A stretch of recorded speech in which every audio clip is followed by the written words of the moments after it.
Bapak Ibu, saudara-saudara sekalian, Shalom.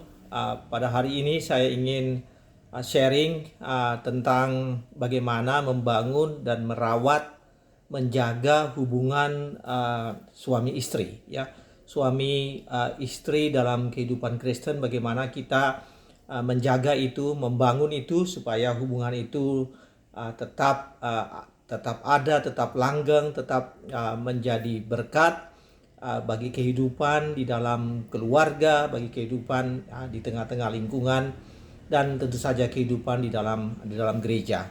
Nah, saudara-saudara sekalian, hubungan suami istri adalah satu hubungan yang penting ya dalam perspektif Kristiani. Bahkan boleh saya katakan merupakan hubungan yang terpenting dalam kehidupan gereja, dalam kehidupan iman Kristiani. Mengapa demikian? Karena suami istri ini adalah hubungan yang paling utama ya. Selain hubungan kepada Tuhan, maka hubungan suami istri itu adalah hubungan yang paling utama. Hubungan antar manusia yang paling utama itu adalah hubungan suami istri. Yang kedua, hubungan suami istri itu adalah hubungan yang kita sebut dengan dua yang menjadi satu, dua personal yang menjadi satu daging, yang tidak boleh dipisahkan oleh manusia kecuali hanya karena kematian. Jadi itu adalah hubungan yang penting. Yang ketiga, hubungan suami istri itu adalah institusi yang pertama dibangun oleh Allah. Jadi institusi manusia yang pertama dibangun oleh Allah adalah institusi keluarga.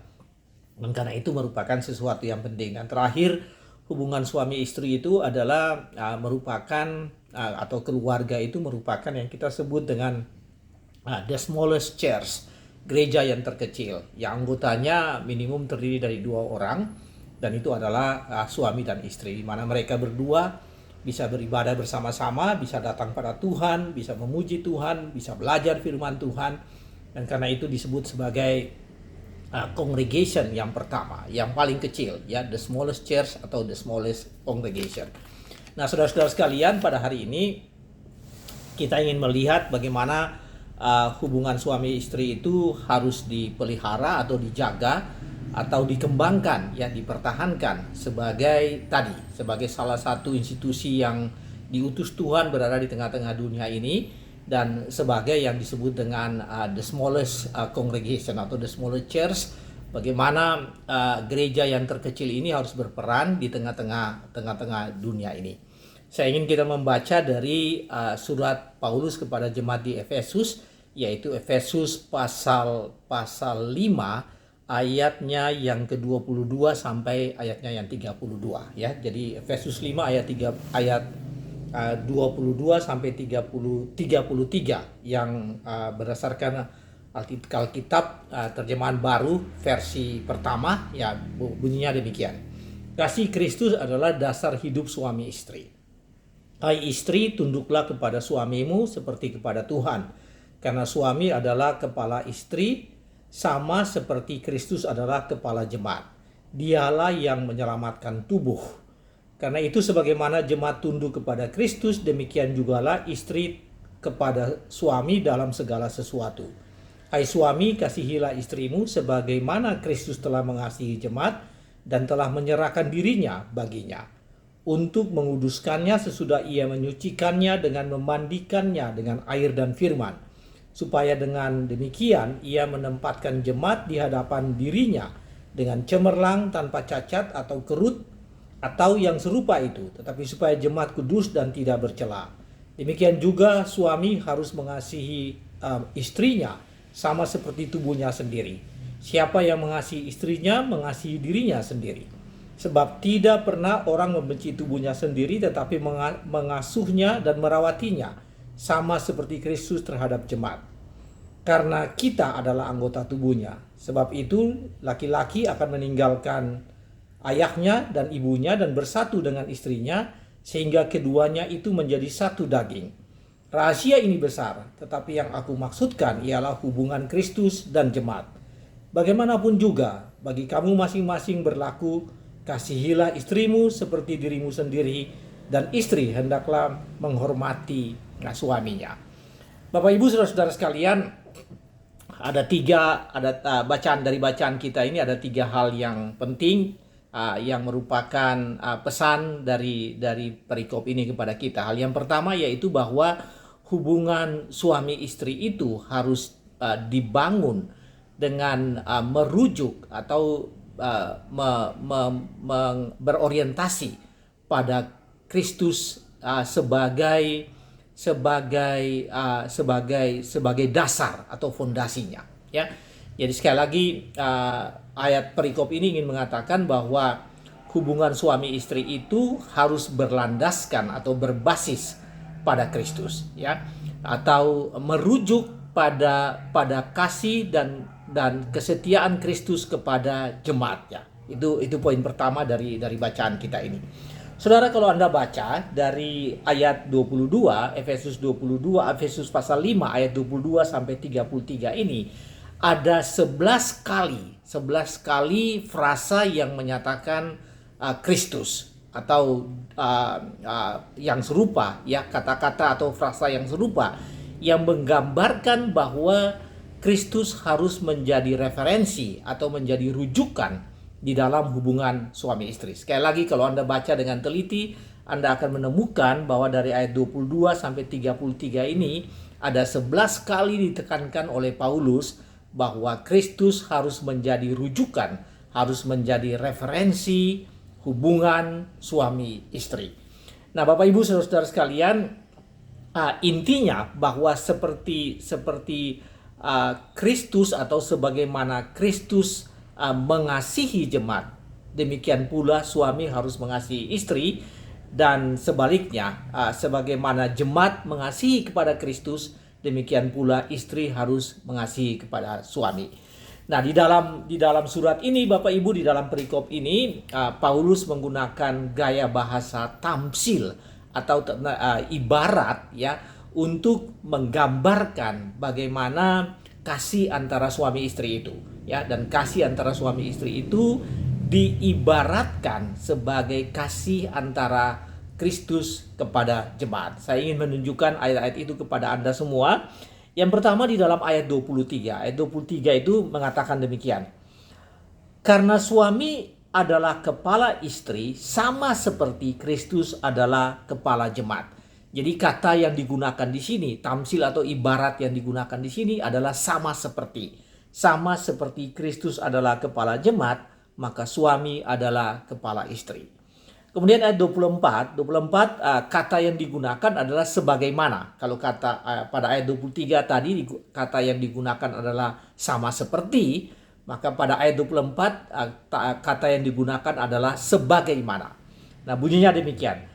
Karena itu sebagaimana jemaat tunduk kepada Kristus, demikian jugalah istri kepada suami dalam segala sesuatu. Jadi sebagaimana jemaat tunduk kepada Kristus, demikianlah juga istri harus tunduk kepada suami. Ayat 25 dikatakan begini, hai suami kasihilah istrimu sebagaimana Kristus telah mengasihi jemaat. Jadi kembali kata sebagaimana digunakan. Jadi inilah yang menggambarkan referensi tersebut. Sebagaimana ayat 25, sebagaimana kasihilah istrimu sebagaimana Kristus telah mengasihi jemaat. Ayat 28 juga menyatakan hal itu, kata sama seperti atau frasa sama seperti. Demikian juga suami harus mengasihi istri sama seperti tubuhnya sendiri. Siapa yang mengasihi istrinya mengasihi dirinya sendiri. Jadi di dalam perikop ini, Bapak Ibu saudara-saudara sekalian,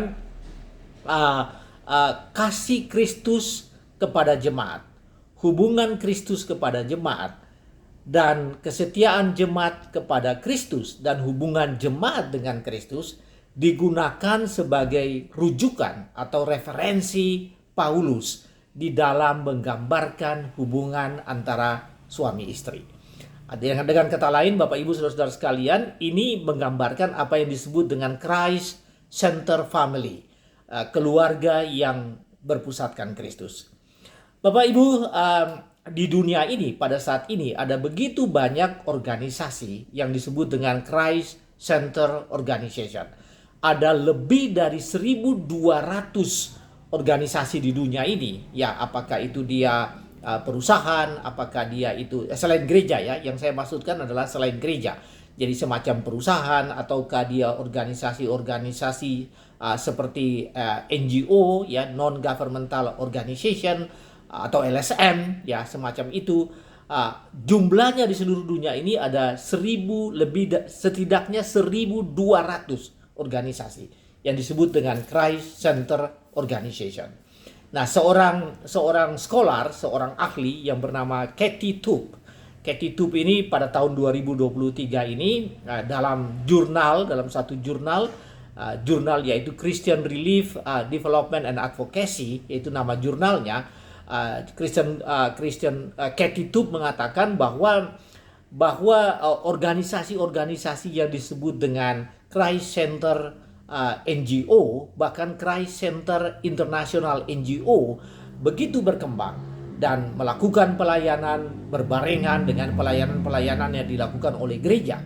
Kemudian Kathy Tup mengatakan begini, apabila organisasi-organisasi ini saja ya, organisasi-organisasi seperti itu saja berpusatkan pada Kristus, jadi Christ Center, apabila organisasi-organisasi ini berpusatkan Kristus, terlebih-lebih lagi keluarga harus lebih berpusatkan kepada Kristus. Mengapa? Karena memang itu merupakan rujukan utama. Bapak Ibu saudara-saudara sekalian, pada hari ini firman Tuhan ingin mengatakan kepada kita bahwa Anda harus ingat, Anda harus sadari dan jangan lupakan bahwa pernikahan Anda adalah pernikahan di dalam nama Kristus. Bahwa Kristus ketika Anda menikah, ketika Anda mengaku bahwa Anda mengasihi pasangan Anda, suami mengasihi istri Anda dan istri mengasihi suaminya, pada saat itu ketika Anda dinikahi di gereja, itu adalah komitmen pertama Anda untuk hidup bersama-sama di dalam Kristus. Sebelumnya mungkin Anda hidup sendiri di dalam Kristus, tetapi ketika Anda mengaku mencintai suami atau pasangan istri Anda atau pasangan Anda di gereja dalam pernikahan, maka pada saat itu Anda menjadikan Kristus sebagai rujukan. Firman Tuhan hari ini ingin mengingatkan itu. Jadikan Kristus sebagai fondasi keluarga Anda. Anda dipanggil hari ini untuk membangun keluarga yang berpusatkan pada Kristus, berujuk pada Kristus, dan bertanggung jawab kepada Kristus.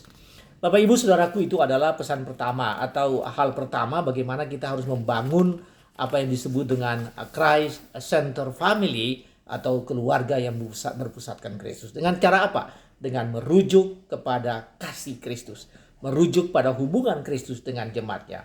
Tuhan Yesus begitu mengasihi jemaatnya, jemaatnya begitu bergantung pada Kristus. Sebagaimana Kristus mengasihi jemaat, maka hubungan antara pasangan di dalam keluarga Kristen harus begitu setia, begitu faithful, begitu setia, begitu taat, seperti bagaimana jemaat taat kepada Kristus dan Kristus mengasihi gerejanya atau jemaatnya.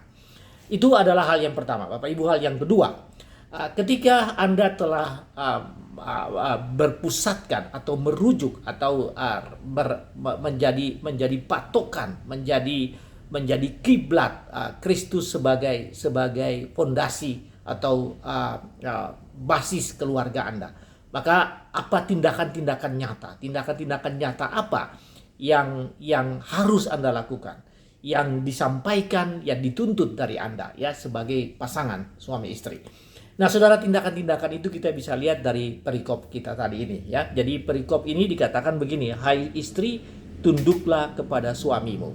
Kemudian di bagian lain dikatakan suami juga harus mengasihi istri. Nah, sebagaimana seperti tunduk kepadamu seperti kepada Tuhan. Karena suami adalah kepala istri dan sama seperti Kristus adalah kepala jemaat. Jadi apa arti kata tunduk kepada suamimu? Hai istri, tunduk kepada suamimu. Tunduk artinya submissive ya, artinya submitted ya, jadi menyerahkan diri. Hai istri, serahkanlah dirimu kepada suamimu. Demikian juga hai suami, serahkanlah dirimu kepada istrimu unconditionally, tanpa syarat, seperti Kristus mengasihi dan mengampuni Anda tanpa syarat. Demikian juga Anda harus menyerahkan diri tanpa syarat kepada istrimu, kepada suamimu, ataukah kepada pasanganmu. Jadi hal yang pertama adalah tindakan atau tindak lanjut daripada Kristus sebagai referensi atau rujukan dalam keluarga Anda, yaitu bahwa Anda saling menyerahkan diri. Anda harus menyerahkan diri, harus Anda tunduk, ya, dalam bahasa Alkitab kita tunduk yang berarti submission, menyerahkan diri tanpa syarat atau unconditional. Dan di sini juga mengatakan bahwa Anda saling mengasihi. Anda saling mengasihi unconditional, ya, tanpa syarat kepada pasangan Anda. Nah, Bapak Ibu Saudara-saudara sekalian, ada satu ilustrasi yang menarik, yaitu ilustrasi yang bisa saya ambil dari Wahyu pasal 2. Yaitu tentang surat kepada kepada 7 jemaat di Asia Kecil, khususnya surat kepada jemaat di Efesus, ya. Dalam surat kepada jemaat di Efesus itu ditulis demikian, engkau telah meninggalkan kasihmu yang mula-mula. You have forsaken your first love, ya. Kembalilah karena engkau telah meninggalkan. Ingatlah betapa dalamnya engkau telah jatuh, engkau telah meninggalkan kasihmu yang mula-mula. Waktu itu dalam surat itu Yesus mengatakan kepada jemaat di Efesus bahwa engkau telah meninggalkan kasihmu yang mula-mula. You have forsaken, you have abandoned your first love. Kamu telah meninggalkan kasihmu yang mula-mula itu. Nah, Bapak Ibu Saudara-saudara sekalian, kalau Anda perhatikan dari frasa ini, kamu telah meninggalkan kasih yang mula-mula.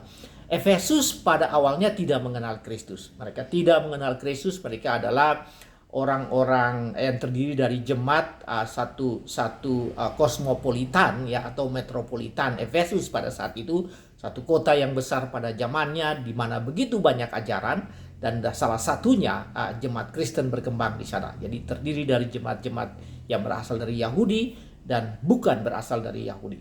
Dan kemudian mereka percaya kepada Kristus.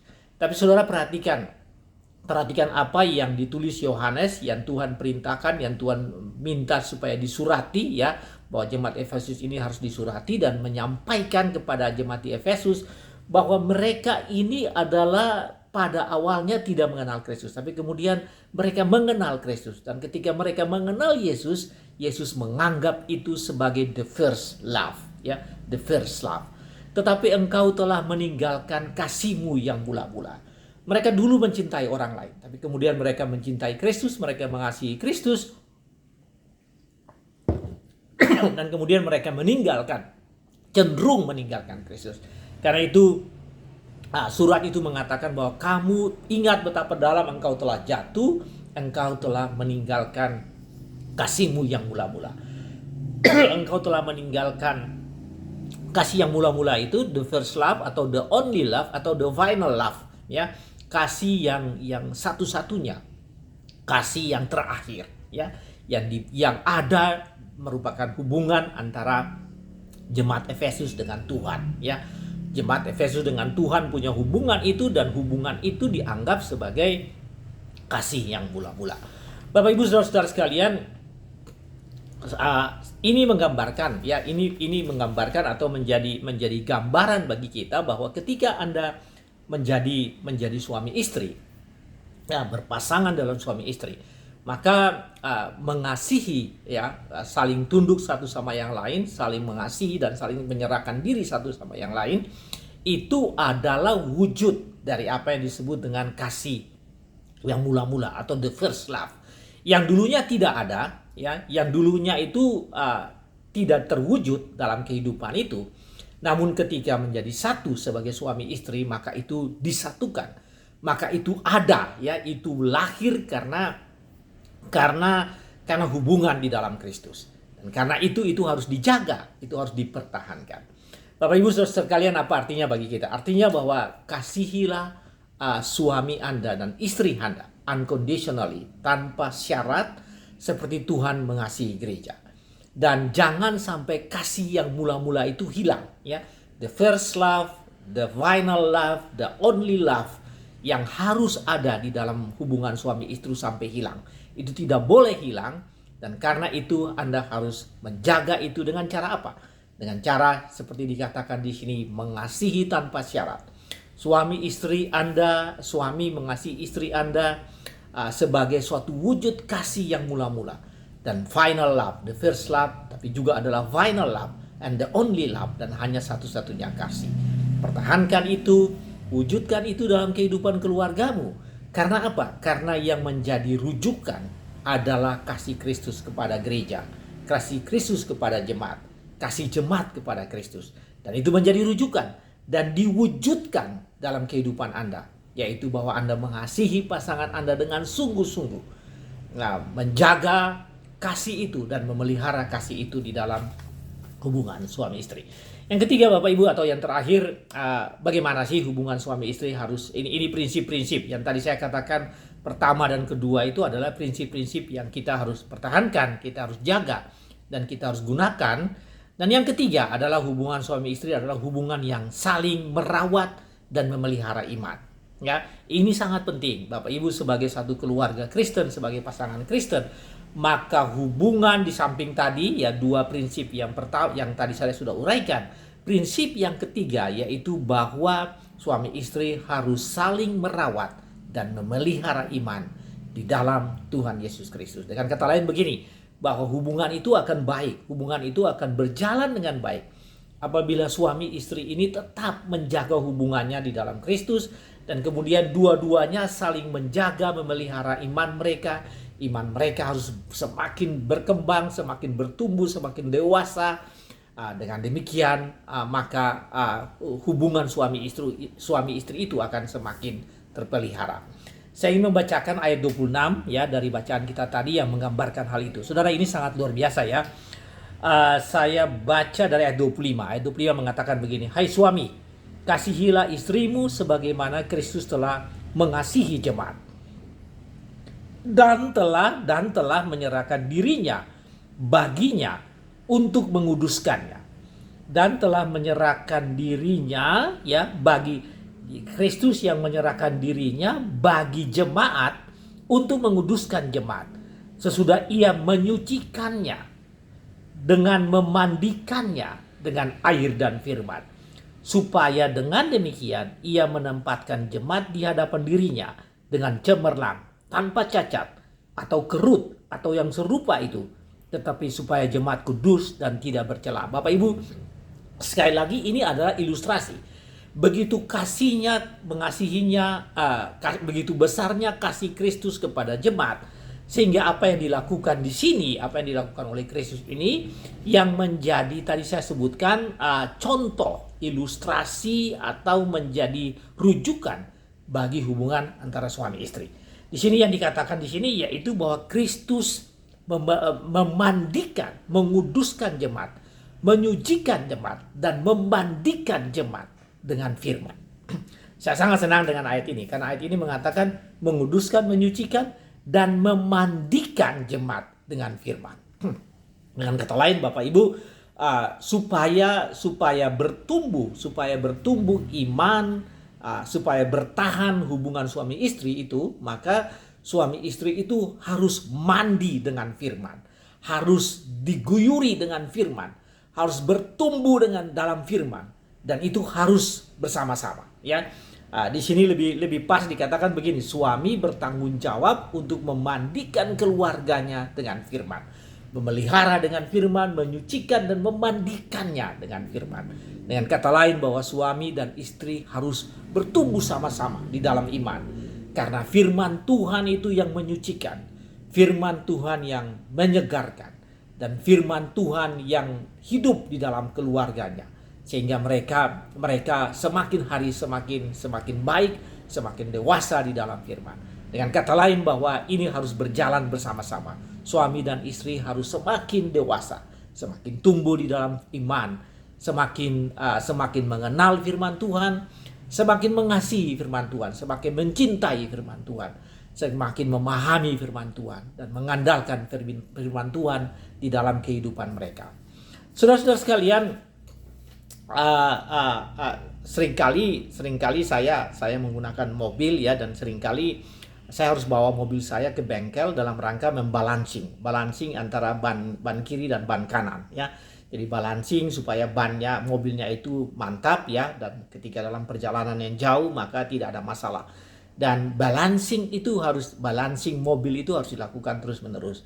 Apa yang dimaksudkan dengan balancing? Balancing mobil itu yaitu supaya ban mobil itu dia tetap bagus ya. Dia harus tetap stabil, dan kemudian kiri dan kanannya itu harus seimbang ya. Tidak bisa satu ban sebelah kiri atau ban sebelah kanan lebih baik dari yang sebelah yang lain. Apabila itu terjadi maka mobilnya akan berjalan dengan pincang ya, akan berjalan dengan tidak stabil ya. Dan terutama dalam perjalanan jauh seperti di jalan tol, kalau mobil tidak balancing maka dia akan berjalan dengan tidak stabil. Nah, demikian juga pasangan suami istri dalam kehidupan Kristen. Suami istri dalam kehidupan Kristen itu harus balancing saling balancing di dalam pengenalan akan Kristus. Harus tumbuh bersama-sama dan harus mengenal Tuhan, harus tumbuh bersama-sama, dan kemudian saling membagi, saling mengasihi, saling membagi di dalam firman, saling menguatkan di dalam firman, bahkan belajar firman Tuhan bersama-sama. Gak bisa suami berkembang dengan imannya yang bagus, atau sebaliknya istri berkembang dalam imannya lalu meninggalkan suaminya atau meninggalkan pasangannya. Ya, tidak bisa itu terjadi. Apabila itu terjadi maka ini tidak balancing ya, tidak balancing, dan pasti jalan kendaraan keluarga itu akan tidak nyaman ya, akan sering bergoyang karena tidak nyaman balancingnya antara satu dengan yang lain. Nah, barangkali ilustrasi ini memberikan gambaran kepada kita tentang kehidupan suami istri yang harus secara rohani berkembang secara bersama-sama.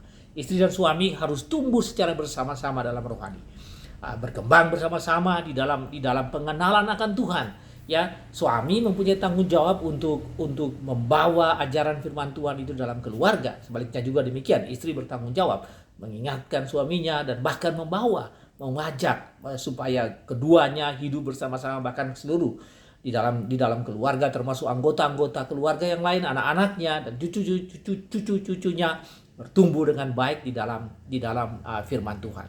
Dengan demikian kendaraan keluarga Kristiani itu bisa berjalan dengan baik. Mengapa? Karena balancing antara satu dengan yang lain. Balance antara satu dengan yang lain. Bapak Ibu Saudara sekalian, apa ini artinya bagi kita? Suami punya tanggung jawab. Tanggung jawab untuk memelihara iman di dalam keluarga. Demikian juga suami istri harus tumbuh bersama-sama.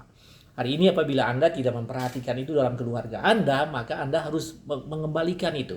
Tidak hanya Anda bisa mengatakan bahwa saya berpusatkan kepada Kristus.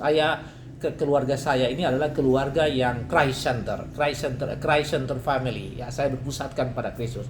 Anda tidak bisa mengatakan bahwa saya ini keluarga Kristen apabila Anda tidak menempatkan tiga hal itu. Yang pertama yaitu rujuk atau bereferensi pada Kristus, mengasihi dengan sungguh-sungguh pasangan Anda karena Kristus terlebih dahulu mengasihi gereja dan Kristus telah mengasihi Anda.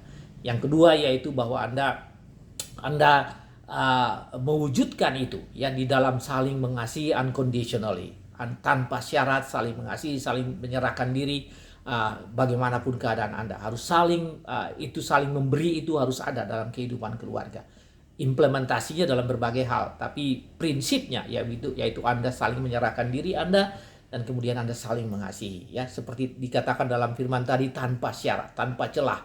Itu yang dilakukan, bagaimana Kristus menyerahkan dirinya seutuhnya kepada jemaat, dan jemaat bergantung seutuhnya kepada Kristus. Dan yang ketiga tadi, balancing, semuanya harus tumbuh bersama-sama. Istri dan suami harus tumbuh bersama-sama. Tidak bisa suami maju sendiri berkembang dalam iman lalu biarkan istri, atau sebaliknya istri berkembang dalam iman biarkan suaminya, tapi dua-dua harus berkembang dalam iman, dalam pengenalan akan Tuhan, bahkan dalam pelayanan. Itu harus berkembang bersama-sama. Saudara, sebagai take away, sesuatu yang bisa kita pelajari pada hari ini, yaitu semakin senior usia kita, semakin lama usia perkawinan Anda, maka Anda harus semakin mengasihi pasangan Anda. Mengapa demikian? Karena Anda sudah semakin lama hidup dalam Tuhan, semakin lama hidup di dalam pertumbuhan iman, semakin lama hidup dalam persekutuan yang tadi disebutkan the smallest church, gereja yang terkecil ini. maka semakin lama Anda semakin memahami pasangan Anda, semakin mengasihi pasangan Anda.